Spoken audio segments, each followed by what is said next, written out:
crochet friends, it's me, Jonah, and I wanted to thank Yarn Inspirations for sponsoring today's tutorial. Today I'll be showing you how to make my Bernat EZ Jonah's owl iPad cover, and man, this is so cute, and it's so soft and chenille too, and that's because it uses the Bernat EZ Blanket Easy Loop Yarn, and you'll only be using your finger. No hook or no needles. So if you don't know how to crochet or knit, no worries. And this pattern features a classic and just plain beautiful knit stitch body with a knit stitch arrowed out closure, and then a crochet button for the nose. Well, not crochet since it uses that loop yarn. And then you have 2 circles made for the eyes with buttons in there, and then wings. And I recommend that you seam them down, and you can put all sorts of different things in here like rulers and pens. And then you end it off with these adorable little tufts. I don't think that this iPad cover would be so good without these tufts. And then of course you have the little feet at the bottom. This is one version I made where I used Colette Storm for the body, cream for the accents, and then for the main accent, I used crimson for the wings and the top of the head closure. And then this other sample I made, I used slate gray, variegated for the main body, cream for my third accent, and then dark gray for my wings, my top closure. And for this one, I integrated 2 colors in the top with a light gray and a true white. And the only other thing you'll need, besides 1 ball in 3 different colors of the Bernat EZ Loop Yarn, you'll need some scrap, just 4 weight, whatever you have lying around, acrylic, wool, whatever you have. And then a pair of scissors. And that is all you need. So we're going to start off with the base. And since most of today's tutorial is repetitive, where you'll repeat something and you'll basically get the known concepts throughout this pattern, I'll just be taking you through a couple steps, and I'll explain those now. I'll be starting you off on the base here. And I've already worked up a sample of the body, but I'll work on a small sample with you so you get the idea and can work it on your own. And then I'll start the top and let you finish it on your own. And then from there, the wings, I'll take you through one of the wings, and then the eyes, the nose, and the feet will be pretty self-explanatory, and then I'll also take you through adding the little tufts on either ear, the finish after owl, and I'm going to leave the feet, like I said earlier, the feet, the nose, and the eyes up to you so that you can do those on your own, but I'm going to get you started and set you up for success in this pattern. Okay, so to start, I'm going to start by laying our loops flat, and then turn them up so that they're all laying straight. This is my first tip. I'll have others coming so that they don't twist up or anything, and count out 24. Like 1, 2, 3, 4, 5, 6, 7, 8. Now you'll count out all the way to 24, but I'm working on a smaller sample today. And then take your 9th loop and put it up through that 8th. And look, you have a V going around the back, and it's a knit stitch. Pull the 10th loop up through the 7th loop, the 11th loop up through the 6th loop, and repeat across. And this is what you call plain or traditional or standard easy knitting.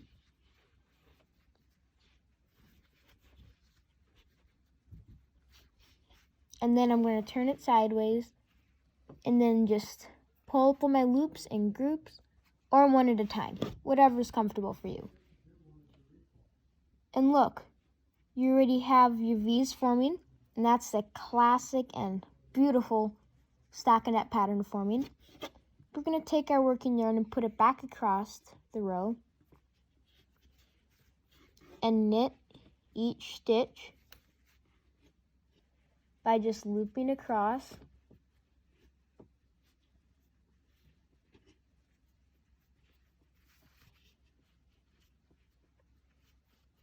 knitting across. And I'm just going to speed up here a little bit so I can take you through the seaming process. So I'm just going to keep speeding up through my rows.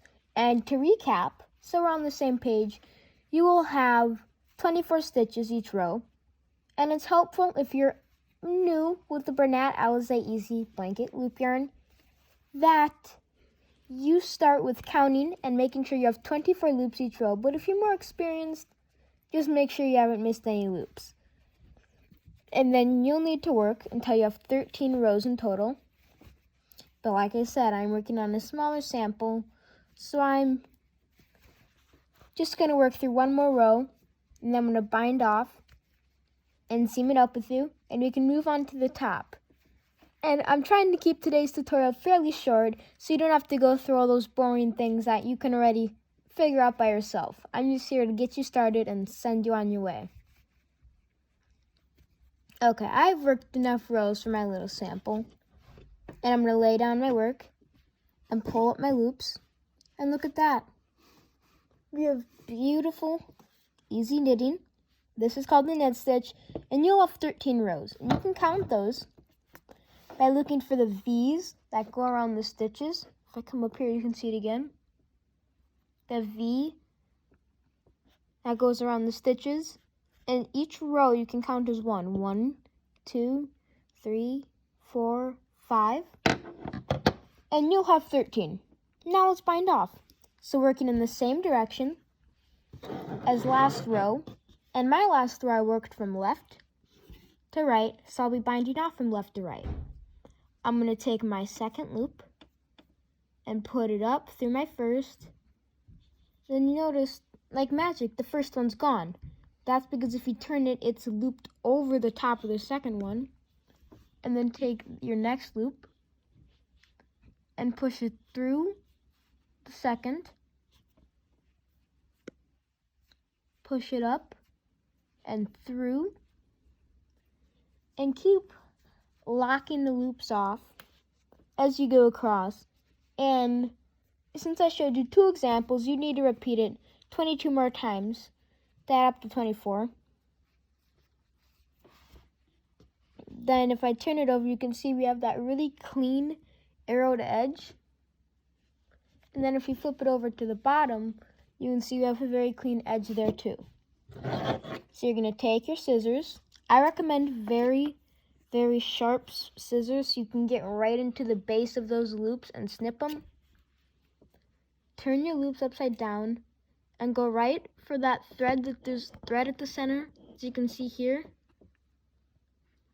And snip it, and look at that. You now have a yarn tail. And then just snip it there. And this is so important to do, so that you have a way to weave in your ends. And then, sometimes what I like to do is unloop that last loop, pull it out, and then snip the base of the last loop too, prior. Pull up through, and look at that. Now let's go right on into seaming. So hold your 2 edges together and take your strand. Yours will have been 6 loops, but for my little sample, this will get me across. And go through one side of the V, the other side of the V, 1 V, 2 V, repeat. And remember, you can always slow down the video. And then you can always rewind too. Push it through.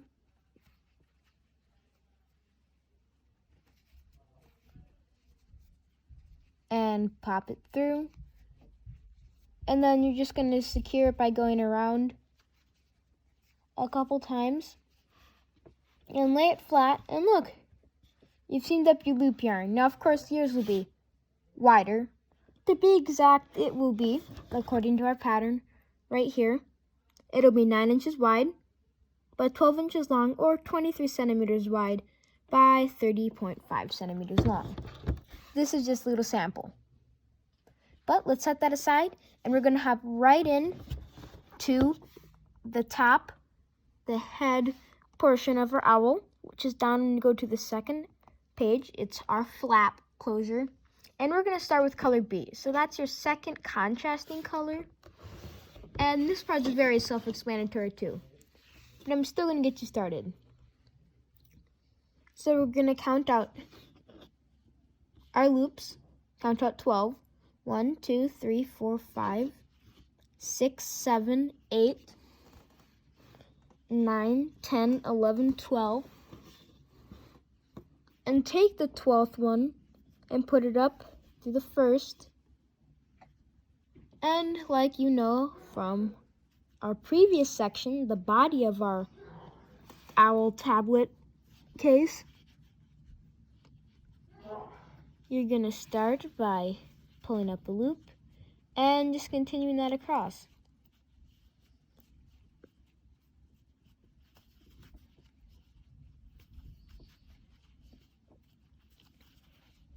Okay.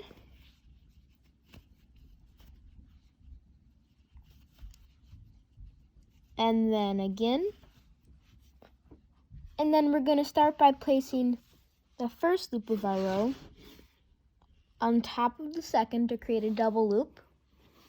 And then pull your next stitch of the working yarn up through the first. And you've made 2 loops go to 1. Then you're going to knit across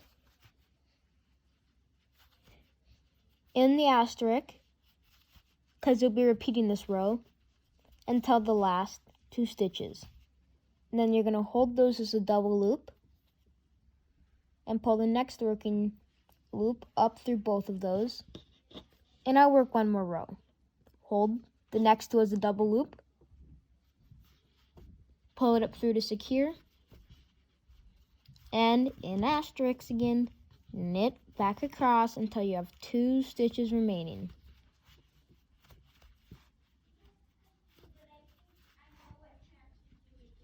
And then pull your next 2 as a double loop and go like so. And you can see we have a triangle forming. This is exactly what we want. So you need to keep repeating this pattern of doing a decrease, work until you have 2 stitches left, decreasing until you have 3 loops left. And then you're going to pull those together. And then your next step would be on your body.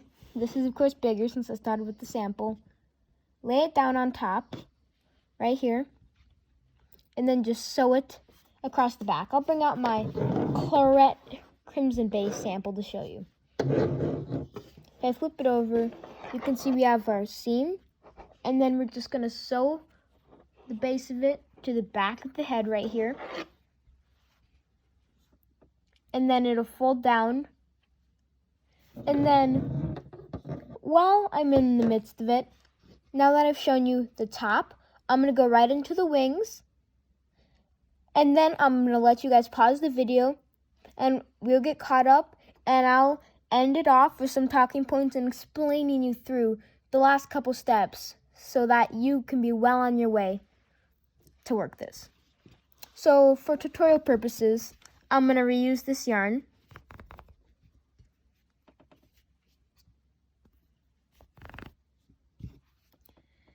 And if I pull out my pattern again, we go over here to the wings. And we're going to start with B again, our second contrast color, and count out 9 loops, and work decreases again. And then we're going to sew them on and repeat at the base. And then I have another cool tip for you. So once again, we're going to start by counting out 9 loops, noting yarn end is at far right. 3, 6, 7, 8, 9. And I'm going to speed up a little bit since you know the basics of this easy knitting, and knit back across.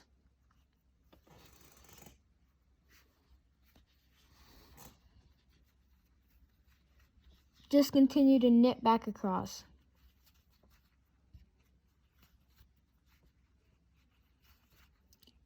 And now we're going to repeat what we did for the beak. By working a decrease, working to the last 2 stitches,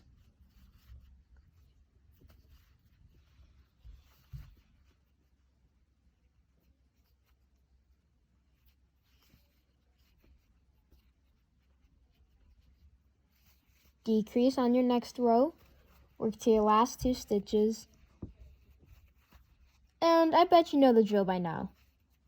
You're going to keep working those decreases, making sure that they lean to start to the left, and then as you proceed throughout the end of your row, to the right. So you have a nice, clean, smooth edge, and, well, you look at that. I have 3 loops left, so I can snip out 2 loops, and then hold all 3 loops together as a triple loop, and take this yarn tail and feed it through all 3. And voila! I have my wing done. And now you're going to take your owl, you take the body of your owl and sew the wings on across the side, right here.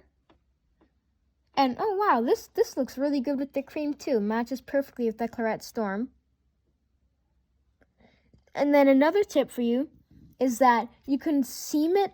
Of course, you're going to seam it along the back here so that it stays on. But I also thought of the idea when making this pattern to seam it along the bottom here so you can put like a ruler or a pen or anything else you'll need for your school along with your school iPad or whatever else you'd like to use. And then you can put things in here and they'll stay nice and secure and not come out. Now, I'm going to come back and have mostly a finished sample of my owl done, but I'm going to finish up one eye with you, and of course let you sew the buttons on, and then just do the little tufts right here, and then you'll be off and on your way. That is how simple this pattern is. So let me pull out my orange leaf and cream sample. Okay, so now I'm back, and I have my body finished. I'm going to let you get it all on camera here. And I've done my body, my flap closure, and my 2 wings. But what's missing is my little tufts, my eyes, my beak, and my feet. But I'm going to let you do the beak and the feet on your own. But I'm going to make an eye with you and then do the tufts, because I think that's so important, and I really want to make sure that you know how to cinch up the center so that it turns out looking perfect. Let's pull out that cream yarn and start by cutting the base, like I've shown you previously, of the next 4 loops. Number 2, number 3, and really number 4. So next up, we're going to count out 5 loops. 1, 2, 3, 4, 5. And knit each stitch across.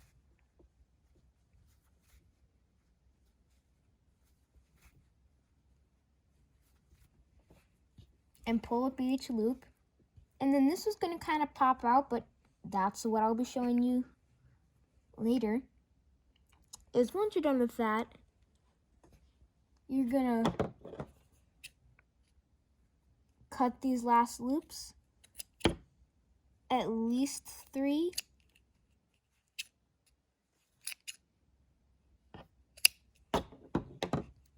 And then your next step is going to be binding off. Just like you do in the last direction of your row, bind off those several loops. And then you're going to do your last bind off stitch by pulling it through that previous bind off. And then going back up through your last open stitch. And then you're thinking, okay, looks nothing like an eye. It's not flat, like right here. But don't worry, that's what's next.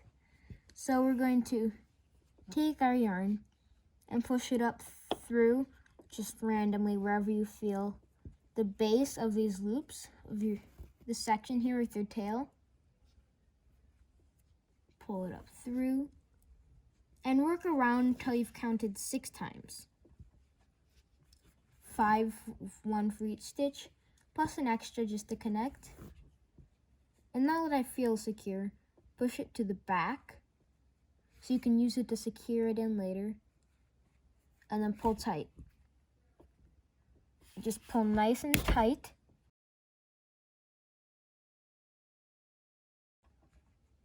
See? It's already flattening out. But then my tip is, take the strand once it's broken and go over it again to cinch it down.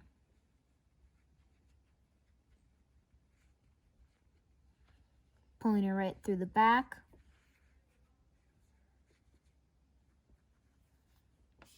And then just secure it with a knot, because you'll be able to sew that on later. And boom, look at that. Then you can take any buttons of your choice, sew it in the middle, and plop it right here on your owl.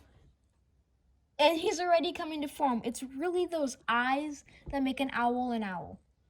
But let's go on to the tufts, because that's one more thing I'll need to show you before I let you go and you're off to the races. So take worsted weight yarn. I like to use 2 strands in mine to kind of add a bit of contrast with a cream or a light gray or a very neutral light tone to tone down the brightness of whatever color I'm using. So I'm just using some worsted weight yarn scraps. I have a very bright pumpkiny orange and then a very subtle off-white cream.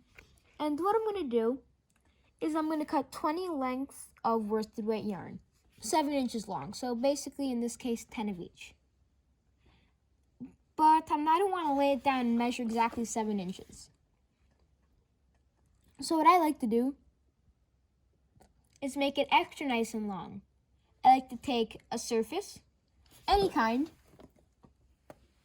For starters, I have a surface right here. It's a Bernat for pom-pom. And then I like to take my yarn strands and pull a nice section off. And I do highly recommend using scraps. Don't open a whole new ball, a whole new skein, a whole new hank, or whatever just for this. And then I wrap it around that surface, because this is at least 7 inches when you take into account each side. And then I just, as any tangles come up the yarn, I just lay it flat and unravel more. And then I hold my 2 cream strands again. And then unknot it again as it pulls through. And another good tip is, when it gets knotted like this, what I like to do is actually cut that section out. And then that's the section I use to help when I'm actually sewing up my pieces, because it's a contrasting color. And then you have to wrap around at least 10 times, but I like to go to 13, so I have 6 extra strands in case I want to make my tafts a little fluffier.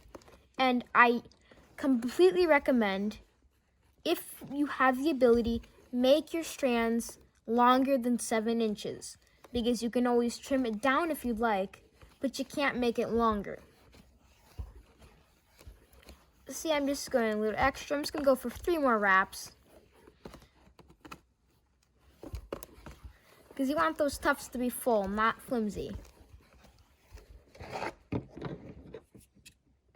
Snip it, set those 2 aside, and then we're going to go at the base of whatever you're wrapping around a book. In my case, a Bernat faux for a pom-pom. And snip. And when you take that away, you're left with these long, straight, beautiful strands.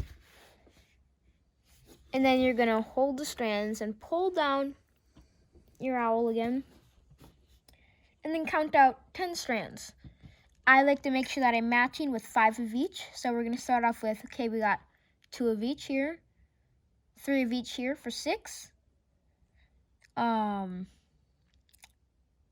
then ending off with 10 here. Then just level them off, make sure that they're all on the same level so you don't have uneven tufts. And then of course it doesn't have to be exact because you'll be trimming it down. And then pull this stitch right here, open it up, and take your fingers to just loop around and then loop it through. Okay? And then you're gonna take that yarn and pull it back up through and knot. It's like knotting in fringe. And now I'm gonna come back over here and pull out 10 more. You can get pretty fast at this, kind of eyeballing it 3, matched up at 4, pulling out this next group, we're going up to 8, and pulling out our final group right here, we're going up to 10. Make those nice and straight. And then once again, pull it from the front to the back, grab it, pull nice and tight. And then you don't want your tufts this long or else they won't stick up. So trim them shorter,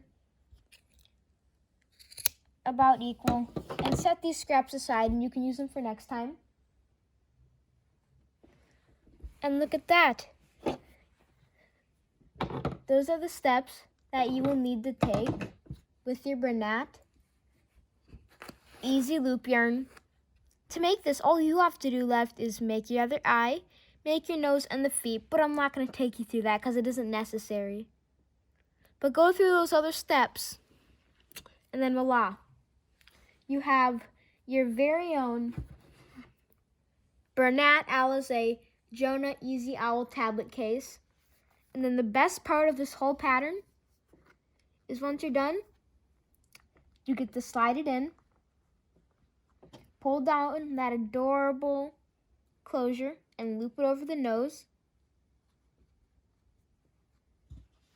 adjust it around, and then you just get to tilt it up and then just look at your amazing work, knowing that you made this with your own hands just from a ball of yarn and some worsted weight scraps. And it's so versatile because you can use it for an iPad, a laptop.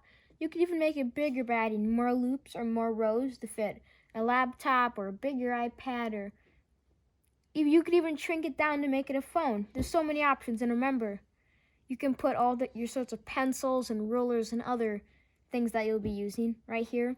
And there's other options you can do with the eyes, like just put down a button, and like I said, I enjoy using 2 colors when I'm doing my tufts, but this one I decided to match with the cream. And I really just want to make sure that you go on your inspirations and have a lot of fun with the color combinations. Because as of now, there's around 32 colors on yourinspirations.com. So make sure to check them out with the link I have below. And also to check out this pattern. I also have that below. And I really hope you enjoyed this really fun and, quite frankly, really easy iPad cover. And I hope you'll make it. And if you do, make sure that you give it a hashtag your inspiration so I can see the colors you chose. Can't wait to see all the inspiration you're going to give me from your owl covers. And one more thing before I go is you could even make this into a fox. Like this one I have right here. It's kind of a fox. All I would need to do is transition it so it's orange up here, and you just make black eyes with a white on top, and then just make a little white section down here, and you have a fox. See how inspiration comes to you? Well, please make sure to like, comment, and subscribe to Jonah's Hands and Your Inspirations. And I hope you give this pattern a try. Crochet away, friends.